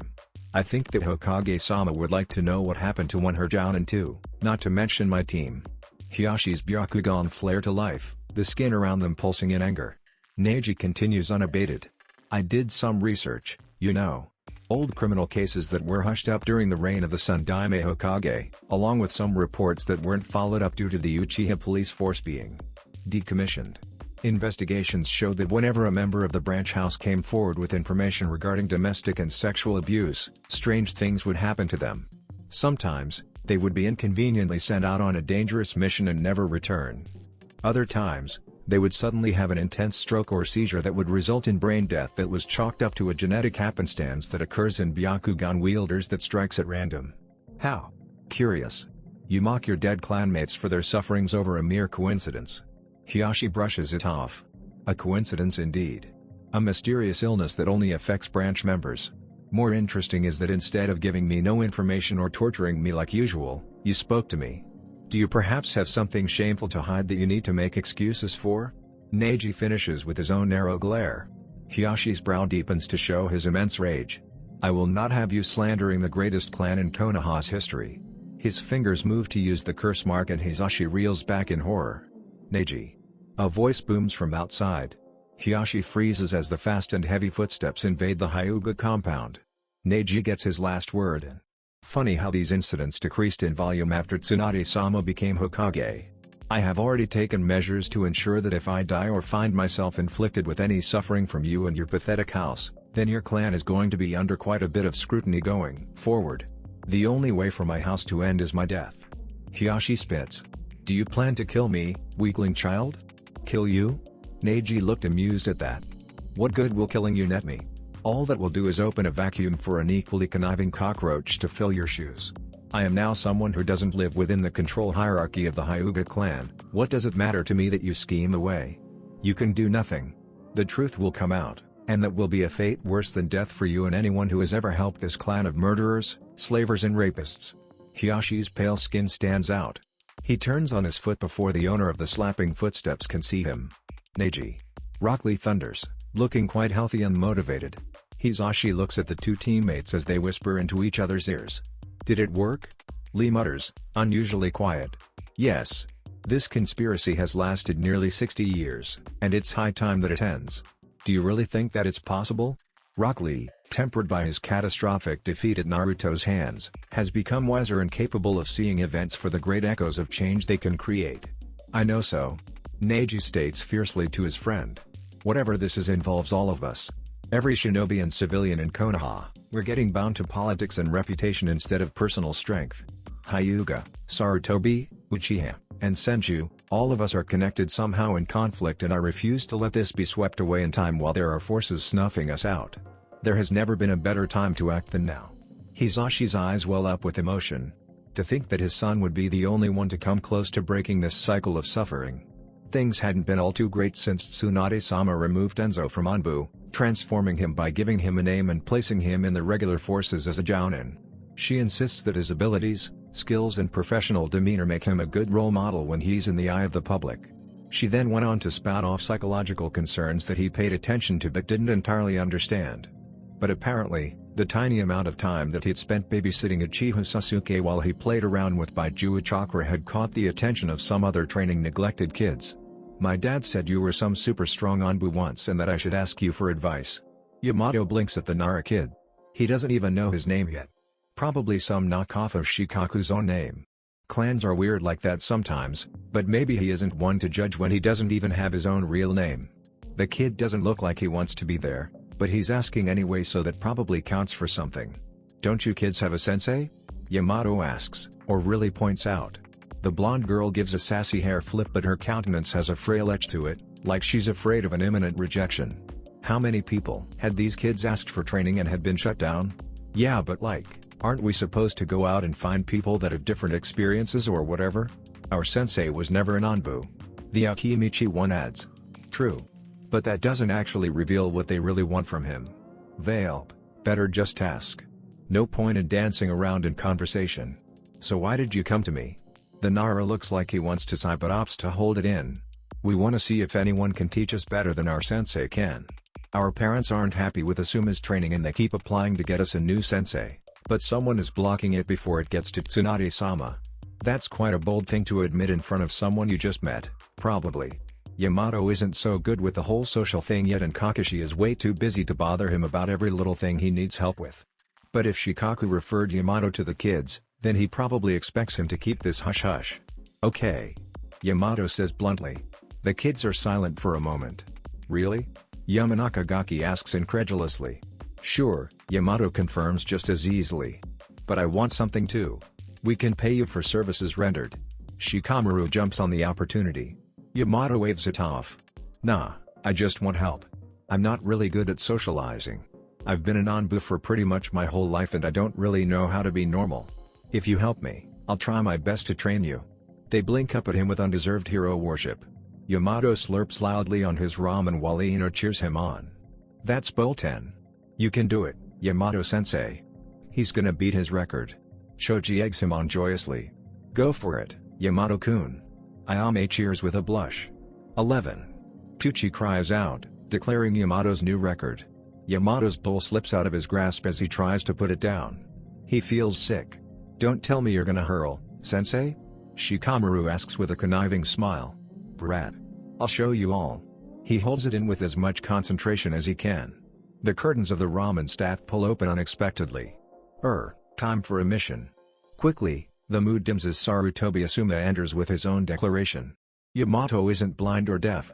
He prides himself on being like his own role model, the Nidaime Hokage. Always assessing. Always watching and listening and understanding. Meeting any conflict with calculated intelligence. And he knows that while his relationship with Team 10 has improved drastically, it has not with their former not officially, sensei. Asuma, he has come to understand, is a bitter and grudgeful man. Sure, he hides it under a caricature of the carefree just an everyday normal man, but he doesn't like it when people impose on what's his. He isn't strong enough to outright say it, but Asuma is someone far too used to having things go his own way. Not unlike many Sarutobi, actually. Even the Sundaime took no advice from anyone, always demanding that his vision be seen to, no matter the cost. He was someone that didn't listen to the common people, only his advisors and members of certain clans and factions. Konoha had survived due to the leadership of better men than him through the fires and horrors of war. Tatake Sakumo and the Sanin. Namikaze Minato and Uchiha Fugaku, among many famed and powerful people. They disregarded the lunacy that was Sarutobi Hiruzen's battle strategies and forged their own path that more often than not, led to complete victory over Konoha's enemies. Yes, Yamato truly believes that the Sun Daime had been the worst Hokage of all of them, and he had been Hokage for far too long. He snaps out of his thoughts when Choji and Shikamaru put a hand on each of his shoulders, while Ino hugs him from behind. "We'll come back soon, okay sensei?" Ino squeezes extra hard before reluctantly dredging away. "Good luck," Yamato calls out. "Remember, I'm proud of you." They straighten in pride while following their back-hunched real sensei. Yamato turns to Ayame, who looks at him unabashedly while her father tends to the stock in the back room. "You're great with kids." She practically purrs. "I am?" Yamato asks, bewildered at the statement. "Is that meant to be a compliment? People like compliments back, right?" "Well, I think you're the best cook in the village and I like your hair. It's pretty." A great crack noise resounds next to him, and he is startled to see a large hand smack against the counter. Ayame looks like she jumped out of her skin in fright. One strange, ringed purple eye stares down at him like he's prey about to be devoured. "Flirting with my big sister, are you?" The deep voice asks with little emotion, but there is still a tangible rage felt through the sound rather than the tone. Yamato swallows. He is given a 10-minute dressing down about how he must be responsible with her and treat her with utmost respect at all times, no matter how much Kakashi-senpai and Tsunade-sama try to drag the Uchiha away from the stall. He doesn't miss the furious blushing of the waitress nor the general amusement around Kakashi's eye. "Stop harassing my jounin, brat. Don't get jealous Tsunade-hime, a pensioner like you is too old for a handsome young man like Jiraiya," is sailing off into the distant sky before he can finish his sentence. "He is pretty good looking." Is Sakura's only contribution. Sasuke takes a deep breath. This is the moment he's been looking forward to for the past 2 years. His shaky hand knocks on the door. His rudimentary senses hear the clattering of utensils and he can feel a tiny rumble of untrained legs slapping against a wooden surface. "Tsukimi-chan, please stop wriggling around coming." He hears Himari's voice through the door and his breath catches. The door opens jerkily, and just the people he's been aching in his heart for show themselves to him. Himari has barely changed. She still has the distinct motherly aura that she always had. The tiny lines under her eyes show a labor of love in taking care of a little one. Said little one is more beautiful than he could have ever imagined.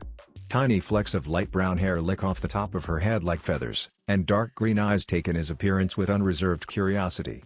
She's also got her 4 fingers in her mouth, drenched in saliva. Hey Himari. I'm home."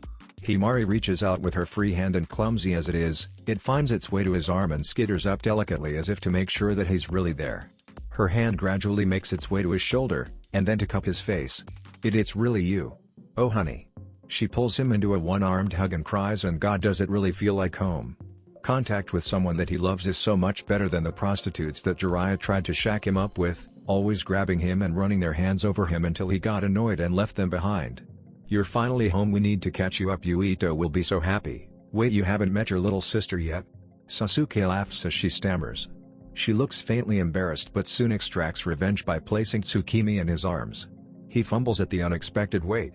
"Himari. There." Himari nods resolutely.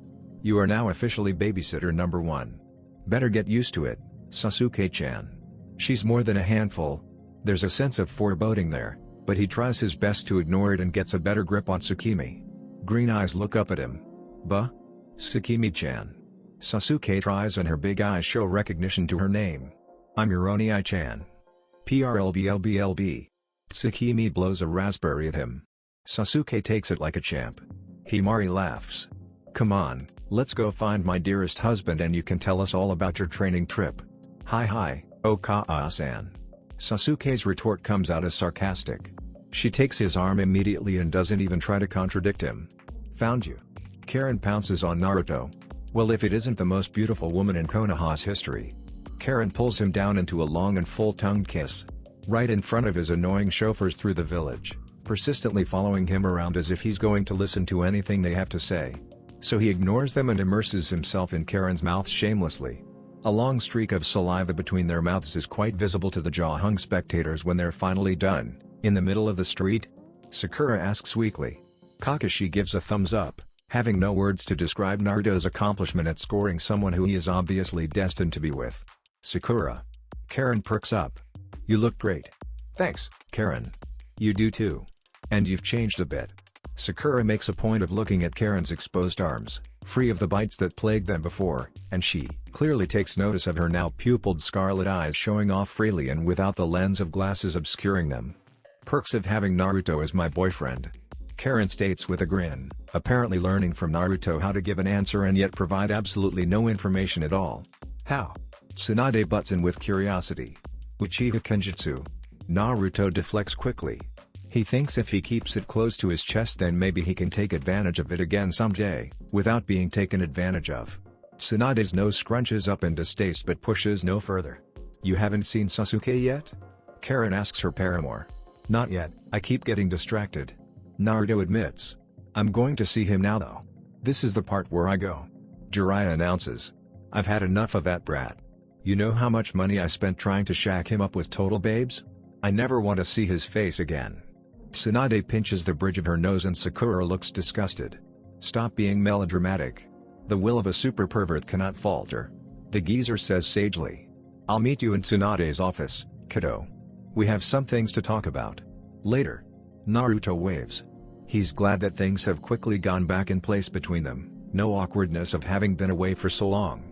Jiraiya is just a lecher that for some reason everyone likes. The Toad Sage leaps off in the great journey to find research. Naruto wishes him well. Tsunade blows a strand of hair from her face and an unwitting smile darts across her mouth. Alright, come to my office before the day is done. I won't hold your reunion up anymore. Bye, Tsunade-sensei. Sakura dips her head politely. Shall we? Naruto gives his hand to Karen and she takes it up gladly. Sakura takes up to his other side, looking slightly envious but happy to have their team back together at last. Sasuke keeps the tick to his brow hidden as Himuru laughs patronizingly at his suffering. Tsukimi insists on grabbing his bangs and gives tugs none too gently. Is that my baby girl I hear? Yuito's voice comes from his bakery. Himari leads Sasuke into the bakery and Yuito doesn't take so long to recognize him. Or is at least, less dumbfounded by his appearance. And my baby boy. Yuito laughs and Sasuke nearly cringes at the embarrassing term of endearment. Pa. Tsukimi gurgles at him. He scoops her out of Sasuke's reluctant arms and hooks him around the shoulders like he used to. Come on my boy, welcome home. We have some catching up to do, huh? I was about to say the same thing. A voice from the door resounds. Naruto leans against the doorway of the bakery but doesn't make any move to come in. He instead looks on at the reunited family with some understanding and fondness. The sunlight at his back shades his face and makes his visible eyes stand out to them. Himari and Yuito straighten and bow. Naruto-sama. Naruto gives a dismissive gesture. No need to stand in ceremony for me. Friends of Sasuke are friends of mine. Sakura's head pokes out from behind him and she too takes in the appearance of the happy family. She smiles too, finally getting to see her teammates in the same place at the same time after 2 years, with her sensei too. We'll come find you again, Sasuke-kun. Sakura's bright mood couldn't be soured if anyone tried. I can't believe you came back with a baby. Kakashi sounds comically surprised. Naruto sees through the game as Sasuke immediately rises to defend himself. Don't worry, Sasuke. We'll give you enough time to let you and your daughter get settled in. She's not my daughter. Her name is Tsukimi, you morons. Kakashi, Sakura, Naruto and Karen instantly vanish, leaving the Uchiha boy grinding his teeth together. I'm gonna kill them both. Yuito and Himari nervously quiet their laughter before Sasuke's claws get any longer. Sakura had ditched them, claiming that she's had her fill of Minako for today.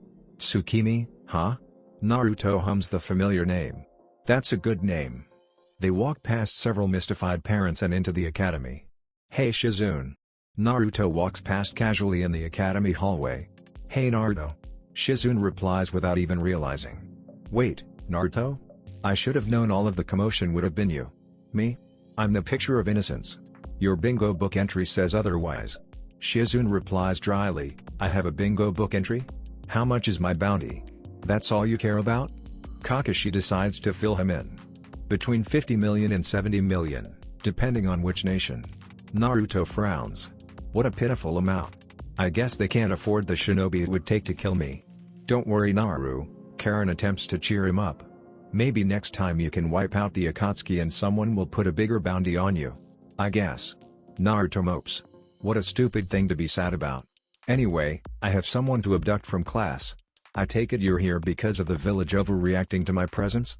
Shizune narrows her eyes. Naruto puts his arms up disarmingly with a smile that wouldn't set anyone at ease. He swore he could feel her eye roll. The former assistant turns her attention to Karen. You look absolutely incredible, dear. She compliments genuinely. Karen blushes expectantly, hands crossing over her clean and silky arms as if to trace the bites that marred it. Thanks, Shizune. It was a surprise when I woke up like this, but Karen turns a loving gaze to Naruto's back. My boyfriend was pretty relentless about it. It's good to know that he's still the same Naruto under all that scary reputation.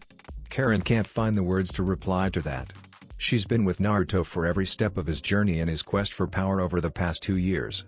Just over 2.5, really. She'd never been on the receiving end of his raw battle prowess. Yes, he trains her, but that is something quite different to struggling for survival like all his enemies do. She can't think of a time that she'd ever been fearful of him or what he could do. And maybe that's just the physiological difference between Uzumaki and normal people. Maybe their brains are just wired to think that someone who shares the innate power of the Uzumaki is inherently a guardian and protector, someone to be reveled instead of reviled. She can't explain why she loves Naruto. She only does. And she makes sure he knows it every day, as he does with his affection for her. He's special to me. She says only, watching him open a classroom door without knocking. The teacher looks ready to relieve himself from life at the mere thought that an S-rank shinobi wants something to do with him or his students. They observe as the students' heads perk up to the sudden noise. Minako even stands up, silky silver hair bouncing around because it looks like she knows who he is. Well? Aren't you going to give your brother a hug? Onii-chan. Ishigakur, Akatsuki mobilizing. I've heard Hirototo is good friends with the guy that offed Orochimaru, Itachi-san. Itachi's face remains blank. It might make it a bit harder to capture him. If you even want to, that is. Sure you don't have any feelings left for your baby brother? Kisame is trying to find a button to push. That much is obvious. But Itachi himself doesn't know the answers to how he's going to solve this problem. Akatsuki is a world-level threat with powerful members. It's going to quickly become harder to protect his brother from their wrath, but he knows any action he takes will force the Akatsuki to take on a different strategy. One that he might not know. At least without interfering now, he can save that as a trump card of betrayal when the Akatsuki is on the brink of capturing Sasuke and are sure of success. The modus operandi of Senju Tobirama. We will adapt and plan around it. As always. Itachi provides stoically. Uchiha Naruto, huh? Hey, you don't see guys like that around anymore. Well, besides Pain-sama. Kisame ponders aloud. If Leader Sama is fearful that we cannot defeat him, he can make an appearance on his own. He is not a man to be dissuaded from his goal. Least of all with Madara really holding the reins. Well, we still have a bit of time. Kisame shrugs it off. Maybe we can start a war here and there.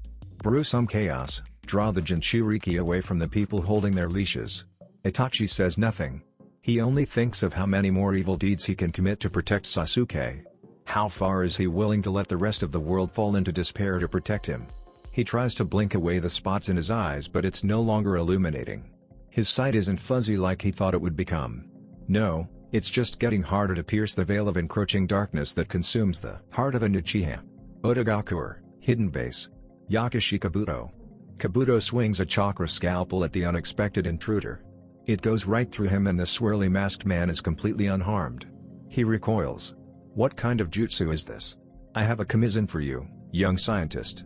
The masked man continues as if Kabuto hadn't done anything. I'd like you to research a most peculiar trait of the Makuten. Easier said than done. Kabuto snarls. Don't you think that I'd know more about it if I could get my hands on it? A white creature with a slight green tinge and green hair rises up out of the ground. This is a Zetsu. It's essentially a weak clone of Senju Hashirama. I want you to discover how well it can replicate the Kekkei Genkai traits of Shinobi and see if that adaptability can be passed on to a human. I can provide more than enough test subjects for this cause. And if I refuse? Kabuto says just to be petty. To feel some semblance of control for once in his life. The masked man takes no heed of it. Then we part ways. You, he looks over Kabuto's shoulder. Can go back to grinding up what's left of Orochimaru's corpses, or you can be a part of something greater and define yourself as someone who is more than Orochimaru could have ever dreamed of becoming. Kabuto swallows as sweat beads pour down his face in the humid lab. I accept. Splendid. The man is candid about it. However, Killing intent erupts and Kabuto feels like he is drowning. If you double-cross me, you will only wish you had died here and now. Amigakur, Pain's Tower. We still haven't received anything on the QB. Conan states, expressing some desire to halt the plan before they can locate it. It matters little. Pain states stoically. It will appear when the world becomes a calamity once more. It always does. That is only what Madara told you. Conan doesn't want Nagato to fall further into that man's lies and half-truths. He has been correct about a great deal of the nature of this world. Pain dismisses. Conan's nervous habit of pushing her piercing on the inside of her lip rears its head. That's it for this video. I hope you all enjoyed the video. Don't forget to like the video, subscribe to the channel, and follow me on my other social media accounts. Anime God here, and I'm signing off.